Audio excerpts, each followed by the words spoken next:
So, when you hear the name Paychex, right, you probably immediately think of like a paper check from a high school summer job. Right. Yeah, exactly. It just feels like this relic, Yeah. you know, the kind of company that prints out W-2s, stuffs them in manila envelopes, and just mails them to your local bakery or whatever. Oh, totally. It's an incredibly unglamorous mental image. Right. But beneath that, that super boring legacy facade is a company that is quietly holding, get this, 26,000 trillion data points on the American workforce. It's a staggering number, just massive. And they're currently using artificial intelligence to squeeze out profit margins that would, make a Silicon Valley tech darling deeply jealous. So welcome to today's deep dive. Our mission today is to cut through all the Wall Street jargon and figure out if this stock is a stronghold or if it's a fold. Yeah, we are diving right into the Q4 2026 earnings call for Paychex, ticker symbol PAYX. Right. So we have the full transcript from their earnings call today, featuring CEO John Gibson and CFO Bob Schrader.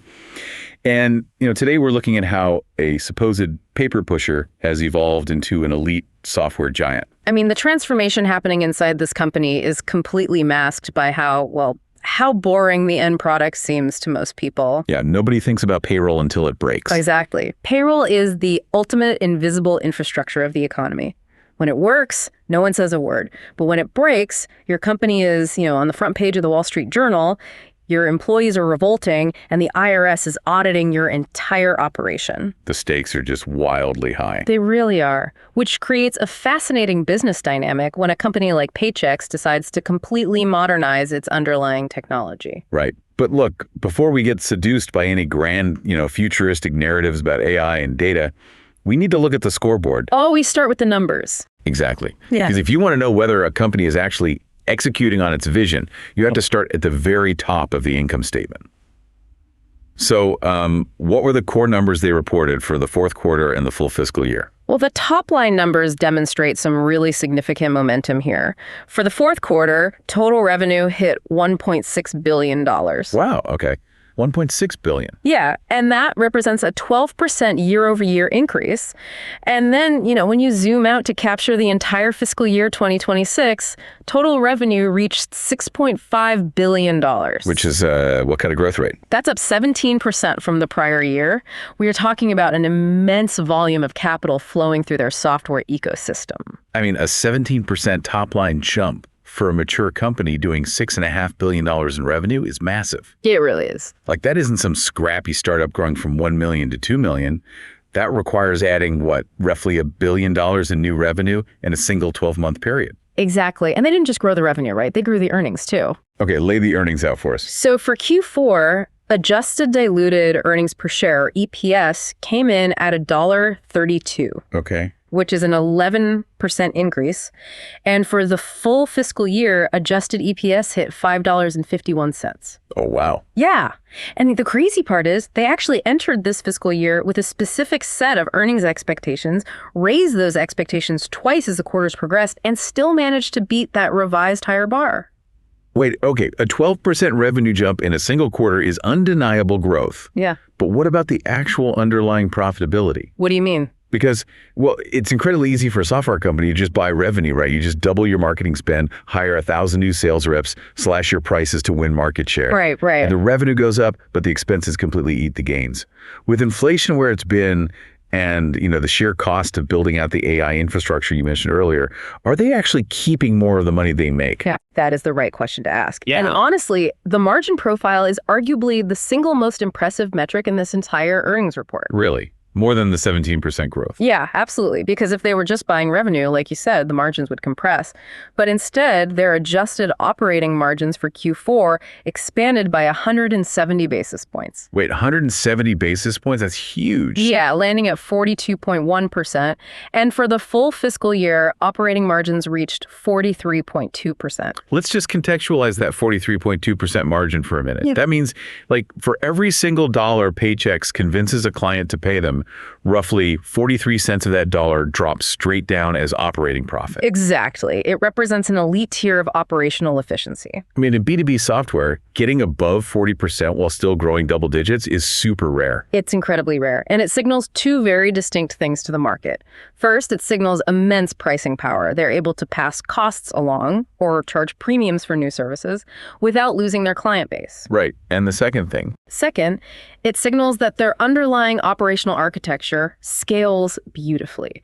They can add $1 billion in revenue without having to linearly add $1 billion in new headcount or server costs. So they're essentially decoupling their revenue growth from their expense growth. Yeah. The bigger the company gets, the more profitable each new dollar becomes. Right. CFO Bob Schrader specifically attributed this margin expansion to increased internal productivity and a very strict culture of cost discipline. Cost discipline, sure.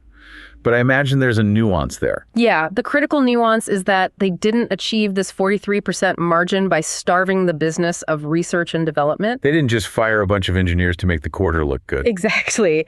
They achieved this while simultaneously increasing their capital expenditures in artificial intelligence and modernizing their data architecture. Which is wild, because margin expansion on that scale doesn't happen by just asking employees to print double-sided or canceling the corporate retreat. No, definitely not. The CEO can't just snap their fingers and demand 170 basis points of efficiency. There have to be massive structural operational levers being pulled in the background. What do they actually change internally this year to get that efficient? Well, the earnings transcript reveals two distinct, massive operational drivers. Okay, let's hear them. The first is the successful integration of a major acquisition called PayCore. And the second is the deployment of their proprietary AI engine, which they've branded as WISE. WISE. Yeah, standing for Workforce Intelligence Strengthened by Expertise. Okay, well, let's tackle the PayCore acquisition first, because mergers in the software space are notoriously disastrous. Oh, they can be absolute train wrecks. Right. If you take two massive, distinct technology platforms with two entirely different code bases, two different sales cultures, and try to mash them together. It's a nightmare. It's like trying to replace the foundation of a house while a family is still living inside of it.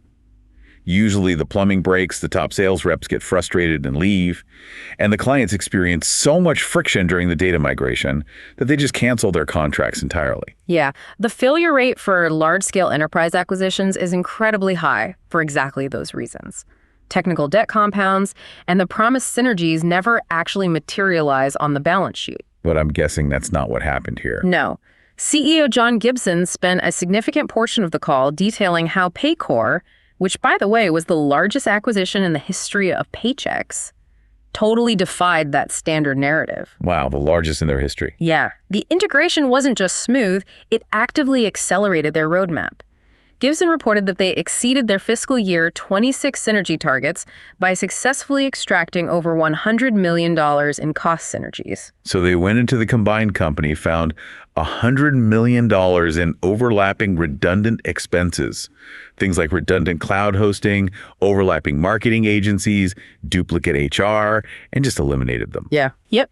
Stripped them right out. And that $100 million drops straight to the bottom line, which heavily explains that margin jump. But surely an acquisition of that size wasn't just a defensive play to cut costs. What was the strategic goal of buying PayCore in the first place? It was a very deliberate, aggressive push-up market. This is the pivot that is completely changing the DNA of the company. Oh, so? Well, historically, for decades, Paychex dominated the micro and small business space. They were the undisputed king of the local 5-person landscaping company, the corner bakery, the small dental practice. Right, the classic small business. Exactly. But that market is highly fragmented, highly churn-heavy, because small businesses fail often, and the revenue per client is relatively low. Ah, okay. And PayCore was different. PayCore was an established player in the mid-market and enterprise segment. We're talking companies with hundreds or even thousands of employees. So Paychex bought a conduit into the enterprise space. But like from an economic standpoint, why is that so crucial? Does the math really change that much if you're processing payroll for a 500-person company versus a 10-person company? I mean, a paycheck is a paycheck, right? Oh, the math changes entirely. When you move upmarket to a 500-person company, the core commodity of printing a check or routing a direct deposit becomes the least important part of the relationship. Really? What's more important? An enterprise client has exponentially more complex needs. They require sophisticated applicant tracking systems to hire hundreds of people. They need complex multi-tiered retirement and 401k administration. Oh, I see. They need learning management systems for compliance training. They need deeply integrated benefits administration platforms. So the surface area of the software expands massively. Exactly, which means the share of wallet, the total amount of revenue you can extract from a single client just multiplies. You aren't just charging a flat fee to run payroll, you're charging per employee per month fees for 5 or 6 different software modules. That makes a ton of sense. And Gibson noted that they didn't just leave the PayCore sales team alone. They retrained them on the entire massive Paychex product catalog. Oh, wow. So they're upselling. Big time. Now, they're aggressively cross-selling high-margin advisory offerings like retirement services and specialized HR consulting right into the legacy PayCore client base. So they bought a highly lucrative list of enterprise clients that were ripe for upselling, and they're just pumping their entire suite of services through that new distribution channel. And the metrics indicate it's working even better than they modeled. Gibson stated that their enterprise business is currently growing faster than it has at any point in the company's history. That's incredible. Furthermore, their client retention rate for businesses with over 100 employees hit a record high for his 13-year tenure at the company. Wait, a record high retention rate during an acquisition? Yeah. That high retention rate proves that the software integration didn't cause the dreaded client exodus. The foundation was swapped out, and the family living in the house didn't even notice. That is an absolute masterclass in M&A execution. It secures the enterprise flank. But let's look at the second operational driver you mentioned. This AI engine. Wise. Right, the AI. Because look, every single CEO on every earnings call this year seems like legally obligated to mention AI or risk Wall Street punishing their stock. It is the ultimate corporate buzzword. It really is everywhere. Right. And I'm highly skeptical when a legacy financial services company suddenly claims they're an artificial intelligence powerhouse. Is Wise actually executing real-world tasks that drive the business? Or is it just a slick marketing rebrand of basic automation just to appease analysts? Well, your skepticism is totally warranted, given the current macro environment of AI hype. But Paychex lays out a highly credible mechanical case for why their AI deployment is both real and deeply embedded into their unit economics. Okay, I'm listening. Make the case. The credibility stems directly from the data. The bottleneck for enterprise AI isn't the computing power or the large language models anymore. The bottleneck is access to clean, proprietary, historically rich training data. Because if you train an AI on public internet data to handle human resources, it's going to give you terrible hallucinated advice that gets your company sued. Precisely. In HR and payroll, a hallucination is a catastrophic liability event. You cannot hallucinate a state tax code. You cannot hallucinate a compliance law. Definitely not. And Gibson pointed out that Paychex has sat at the absolute center of American payroll, benefits, and HR compliance for over 50 years. They have logged every regulatory change, every payroll error, every compliance resolution across thousands of jurisdictions. Wow, the scale of that data. Because of that legacy, the WISE engine is trained on a proprietary data set of over 26,000 trillion data points. Wait, 26,000 trillion? Yeah. The scale of that is almost impossible to visualize. It really is. It's the ultimate competitive moat. An AI startup in Silicon Valley can build a beautiful user interface, but they cannot magically conjure 50 years of localized tax resolution data to train their model. So how are they using it? Paychex is utilizing a system called RAG Retrieval Augmented Generation.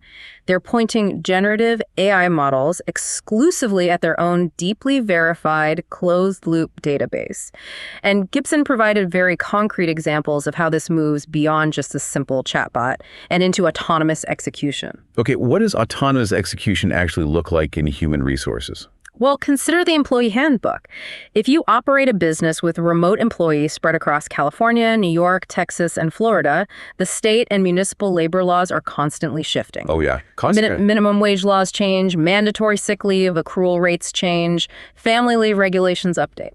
Historically, a mid-sized business would have to keep a very expensive employment lawyer on retainer to manually review and update their company policies every quarter to avoid liability. Or what most businesses do, they write the handbook once, throw it in a digital drawer, and just cross their fingers hoping they don't get audited or sued by a disgruntled employee. Right.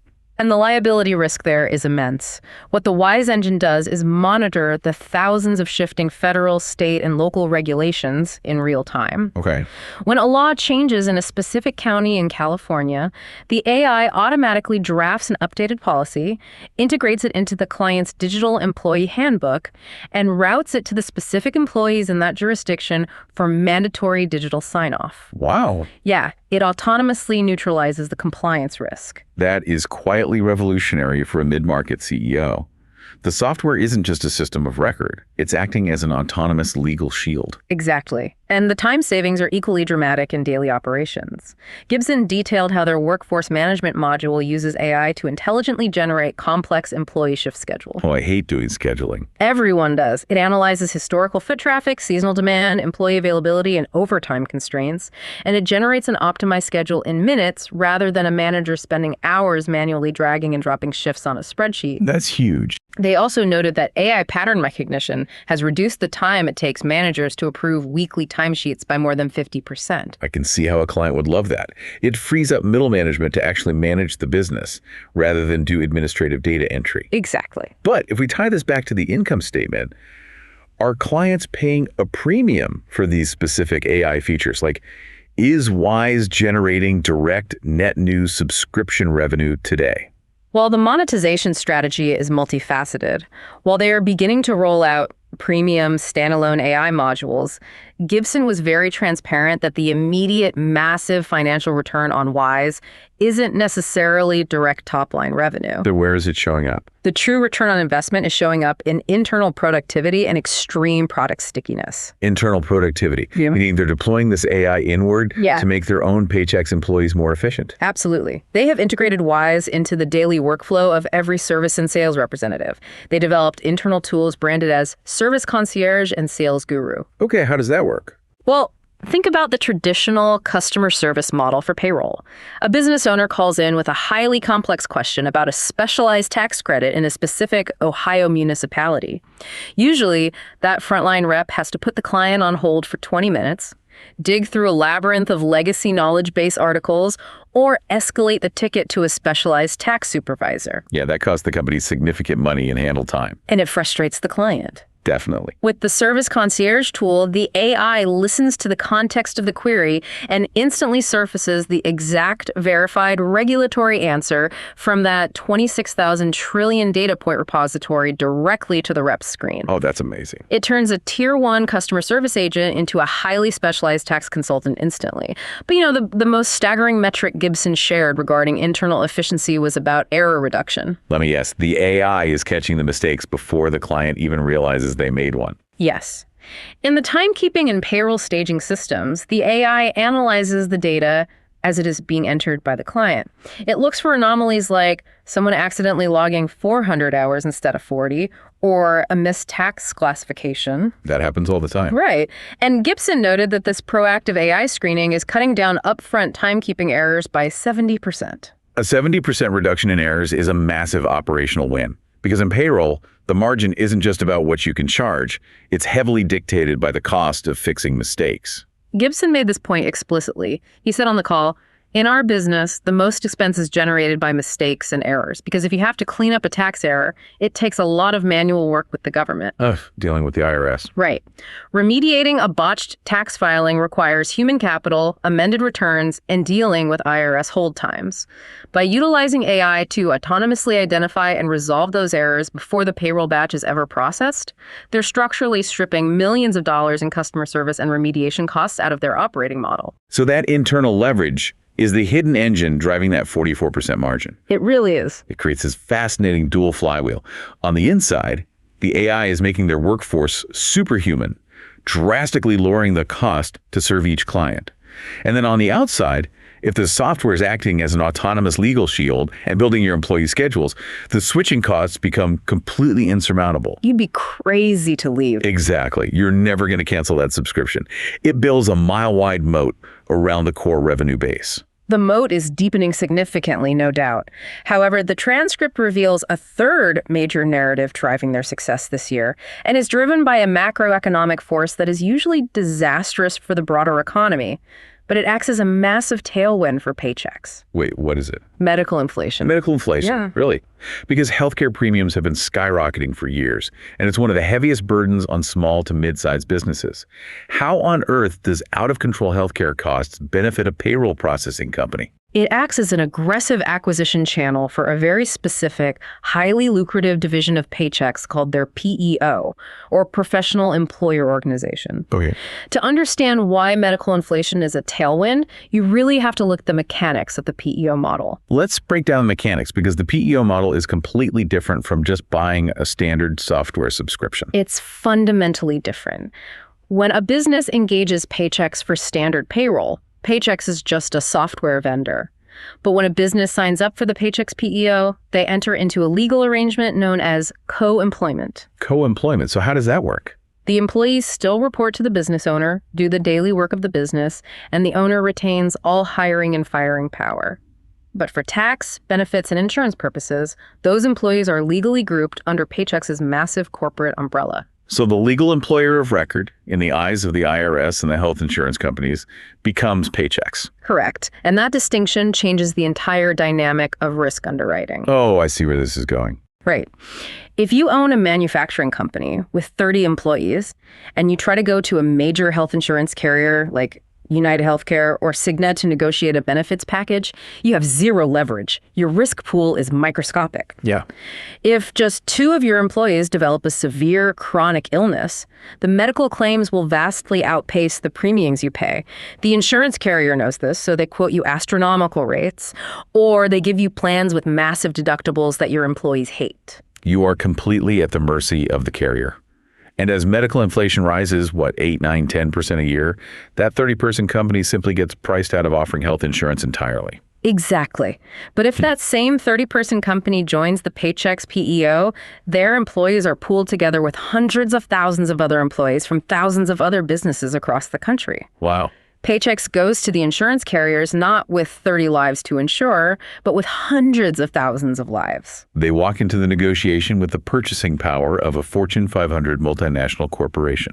Exactly. That massive diversified risk pool dilutes the impact of any single catastrophic medical claim.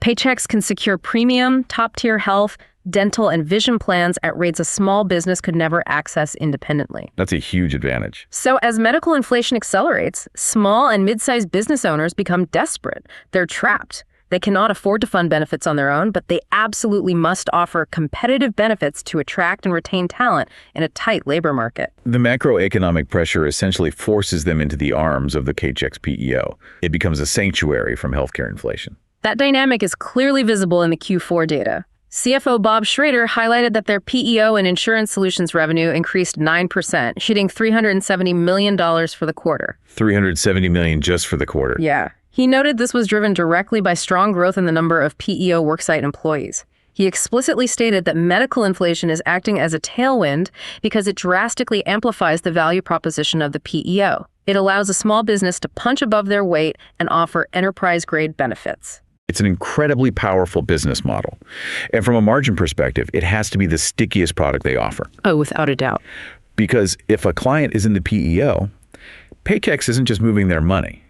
Paychex is managing their workers' compensation, their 401k, their HR compliance, and the health insurance for every single employee and their dependents. Yeah. To rip that out and move to a competitor isn't just an IT migration. It's a fundamental disruption to the healthcare of your entire workforce. Right. The switching costs are effectively absolute. Which is why the lifetime value of a PEO client is exponentially higher than a standard payroll client. The operational reality we've explored, the seamless PayCore enterprise integration, the AI driving massive internal efficiency, and medical inflation funneling clients into the highly lucrative PEO. It all paints a picture of a company executing flawlessly on its current strategy. But the stock market is a forward-looking machine. Wall Street doesn't care about the 17% growth you delivered yesterday. They only care about what you are going to deliver tomorrow. Fiscal year 26 is safely in the history books. We need to look at what leadership is promising for fiscal year 27. So, What are the projections?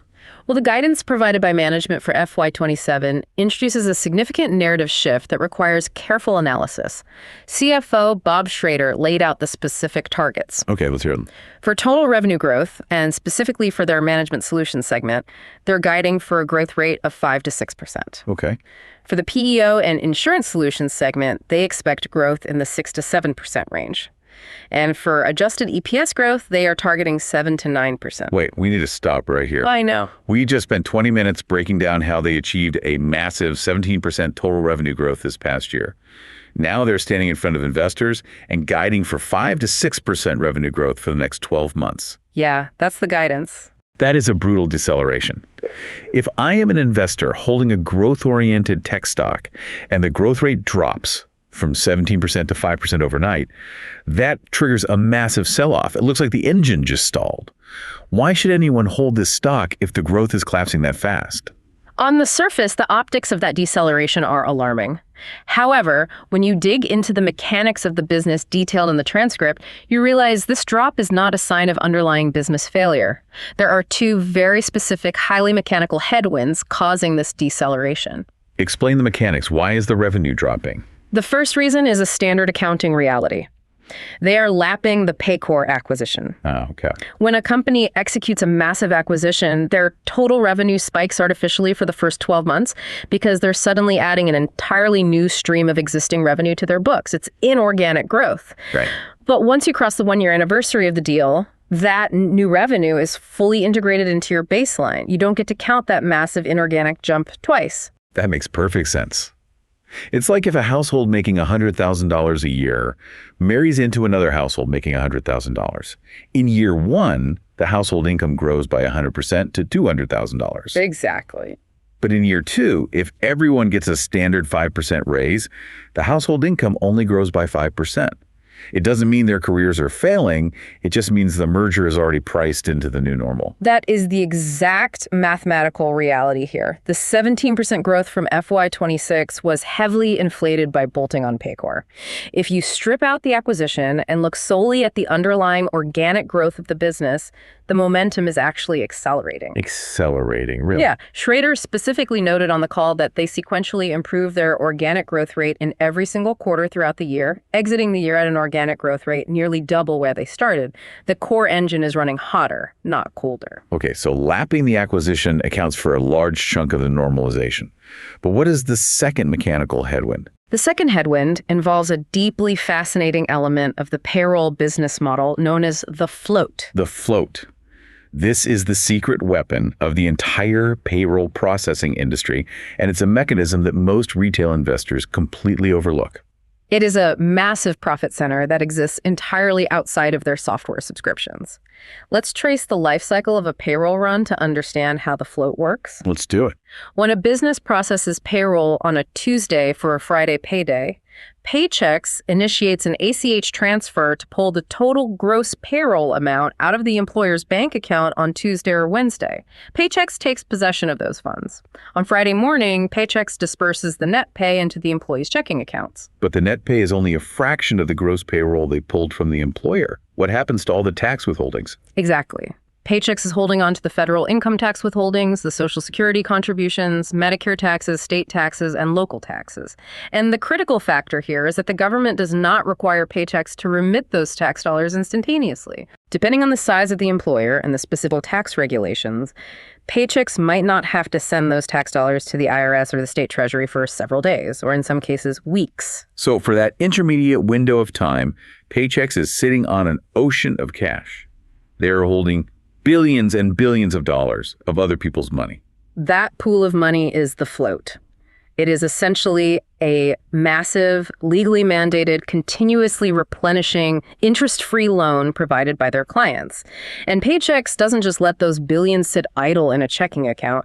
They invest that massive pool of capital into highly secure, short-term, interest-bearing financial instruments, primarily government bonds and high-grade commercial paper. They operate like a shadow bank. They collect interest on money they don't even own, and it costs them absolutely nothing to acquire that capital. It's 100% pure margin. It is phenomenally lucrative.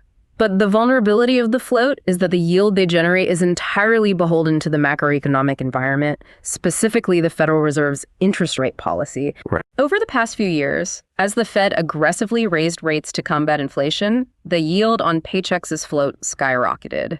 They were printing money simply because interest rates were at 5% instead of 0. But the macro environment is shifting now. Precisely. Bob Schrader explicitly pointed out that their interest earned on funds held for clients is expected to drop significantly next year, landing in the $195 million to $205 million range. Wait, why this sudden drop in interest income if the business is still growing and they are holding just as much client money? Because they're feeling the delayed impact of the 75 basis points of rate cuts the Fed enacted toward the end of the previous calendar year. Even though Paychex is processing more payroll and holding a larger absolute volume of client funds in the float, the yield they're earning on those funds has compressed. The interest rate gravity has shifted. Okay, so this is the key to understanding the guidance. The drop to 5 or 6% revenue growth has nothing to do with clients canceling their software or competitors stealing market share. It's purely the mathematical reality of lapping the PayCore acquisition and taking a haircut on their interest income because the Federal Reserve changed the macroeconomic weather. Exactly. It's a transition year on paper, but not in operations. And the ultimate proof that the operational core is thriving lies in the most important metric they provided for FY27. Which is? Despite the top-line deceleration, despite the loss of high-margin interest income from the float, Bob Schrader guided that their adjusted operating margins are expected to actually expand again, hitting a massive 44% next year. Wait, really? They're losing their easiest source of pure profit, the float interest, and they're still finding a way to push their overall margins higher. That is astounding cost control. It proves they have absolute mastery over their expense structure. They are wringing so much internal efficiency out of the Wise AI and the PayCore synergies that it completely absorbs the macroeconomic headwind of lower interest rates. Schrader even utilized a specific phrase to describe their financial profile, referring to their sustained Rule of 50 performance. Well, let's translate that for the listener. In the software industry, analysts are obsessed with the Rule of 40. Right. The Rule of 40 is a benchmark that dictates that a software company's revenue growth rate plus its profit margin should equal 40% or higher. If you grow at 20% and have a 20% margin, you hit the Rule of 40. And that's considered great. It signifies that a company is perfectly balancing expansion with profitability, and companies that achieve it command elite valuation multiples in the market. And Paychex isn't just hitting the Rule of 40. No, they're operating at the Rule of 50. Even with a normalized 6% growth rate, when you add their 44% operating margin, you hit that elite 50 threshold.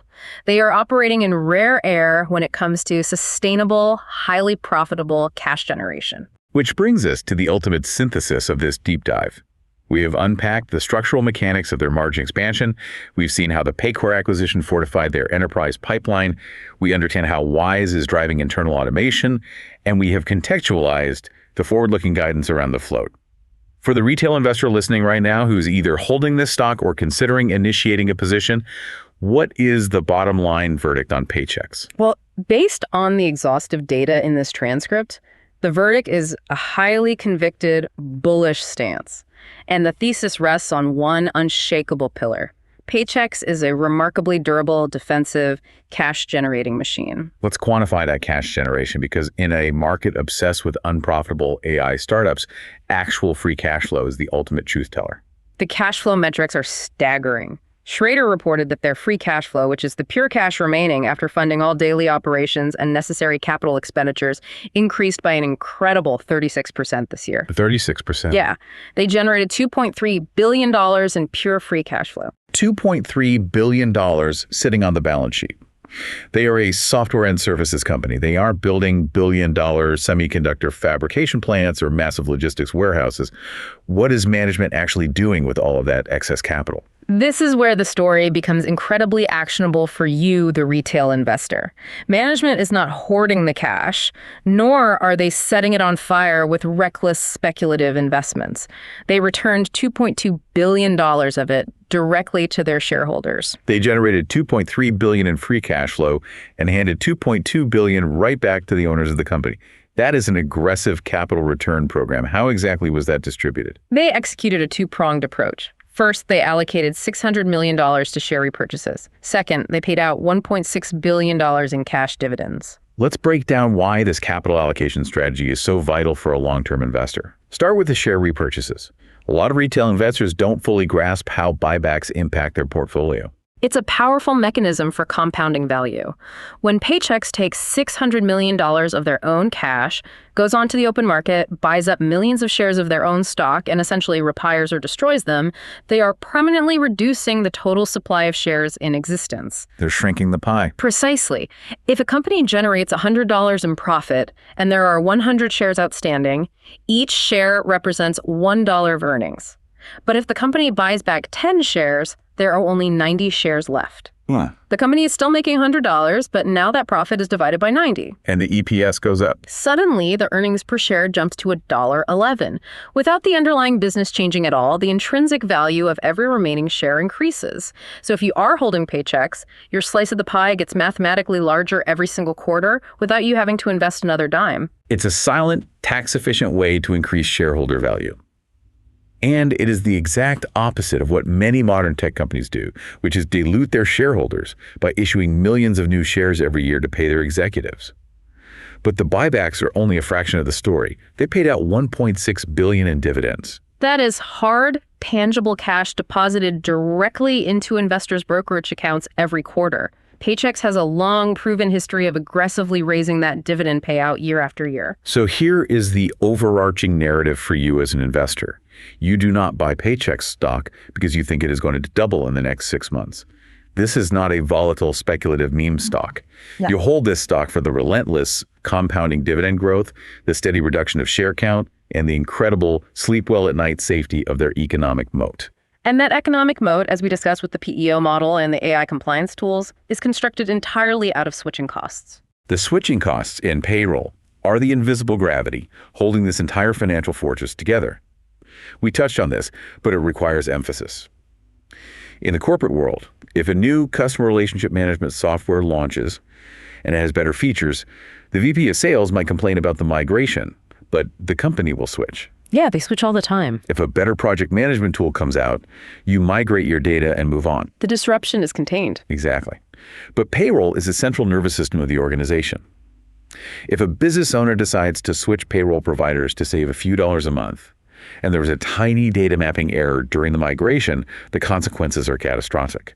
If the direct deposits do not hit the employee's checking accounts at 8 a.m. on Friday morning, the business owner has an immediate visceral revolt on their hands. Morale plummets. Trust is broken instantly. Not to mention the regulatory fallout. If the tax withholdings are mapped incorrectly to the new software and the W-2s are wrong at the end of the fiscal year, the IRS is auditing the business. The owner is suddenly spending hundreds of hours dealing with tax remediation.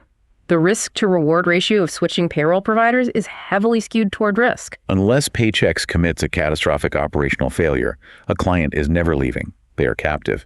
That dynamic provides Paychex with one of the most reliable, sticky, recurring revenue bases in the modern economy. Absolutely. And as we've seen with their 44% operating margins, management is intelligently squeezing that captive revenue base for higher profits every single year by cross-selling high-margin modules like the Wise AI engine, the 401k administration, and the PEO healthcare benefits.